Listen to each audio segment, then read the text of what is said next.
welcome to Let's Tune. To get more such videos, do subscribe to our channel and also press the bell icon to never miss an update from us. We also have courses for different subjects. Do check them out on our website www.letstune.com. So let's start with today's session. In this session, we are going to learn about balanced and unbalanced forces. Forces can be balanced or unbalanced. Tug of war is a great example for that. Objects float on water when their weight is balanced by the upthrust from the water, and they will sink under the weight of the water, or else it pushes out of the way as it is same as the weight of the object. So these are some of the simple examples which describe the idea of both balanced and unbalanced force. When an object is in equilibrium and it is not moving with a changing speed or velocity, the net force acting on it is known as a balanced force. When an object is not in equilibrium and it is moving with a changing speed or velocity, the force acting on that object is known as unbalanced force. So let me explain the concept deeply with two examples.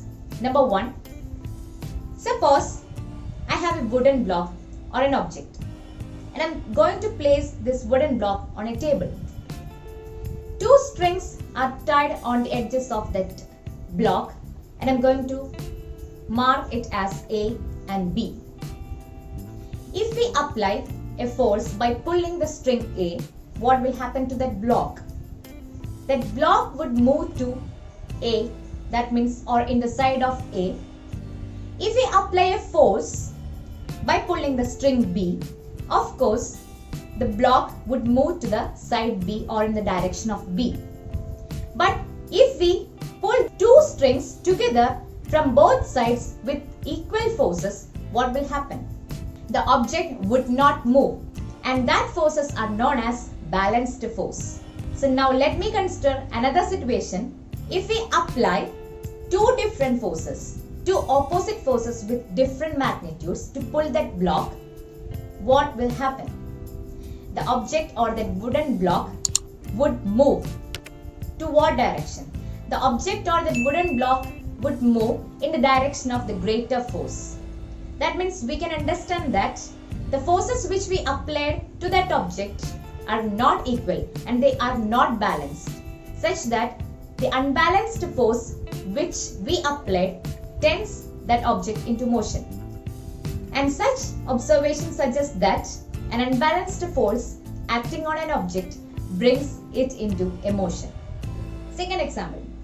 What happens when we ride a bicycle? When we stop pedaling, the bicycle begins to slow down.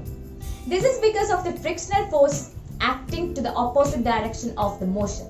So in order to keep moving the bicycle, we have to start pedaling again.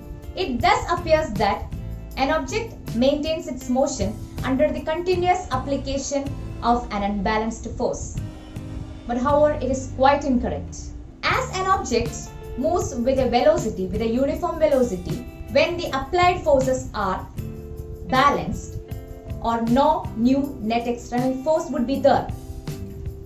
And if an unbalanced force applied on an object, there would be a change either in the speed or in the direction of motion.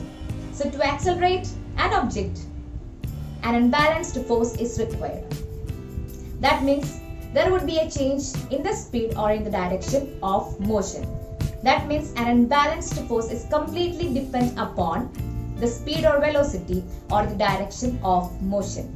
So, let's recollect what we have learned today. If two individual forces are of equal magnitude and in opposite direction, then the forces are said to be balanced. An object is said to be acted upon by unbalanced force only when there is an individual force that are not balanced by a force of equal magnitude and in opposite direction. A small quiz for you. Try to guess the course in which the bicycle begins to slow down when we stop pedaling. A small note. When two forces unite, their efficiency becomes doubled. So that's all for today's session. Hope you all have understood. Stay tuned for the next session. To get more such videos, do subscribe to our channel and don't forget to press the bell icon to never miss an update from us. Till then, keep watching, keep learning.